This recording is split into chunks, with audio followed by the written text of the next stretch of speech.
Mais l'Ukraine, on est au bord d'une... On est absolument au bord de la guerre mondiale. De la guerre mondiale? Oui, parce que pour moi, enfin, je parle sous le contrôle des spécialistes, mais nous sommes dans une guerre civile, dont, à mon avis, on n'aurait pas dû se mêler. Une guerre civile entre les Russes pro-russes et les Russes différents qui sont en Ukraine, une partie des Ukrainiens. Et cette guerre civile peut, si on s'y laisse entraîner, conduire à une guerre mondiale. Absolument. Attali nous dit la solution c'est le gouvernement mondial, la Banque centrale mondiale.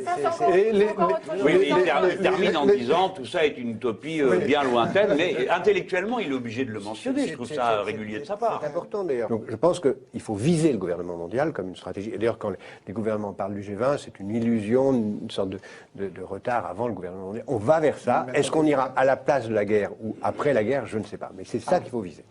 Mais en fait, l'autre situation idéale, c'est une ville qui soit en quelque sorte la capitale planétaire d'un univers. On peut imaginer un gouvernement mondial à Jérusalem, même si on peut imaginer, rêver d'un Jérusalem devenant capitale de la planète, qui sera un jour unifié autour d'un gouvernement mondial. C'est un joli lieu pour un gouvernement mondial. Et je peux vous dire une troisième chose. On ira ensemble vers ce nouvel ordre mondial. Et personne, je dis bien, personne ne pourra s'y opposer.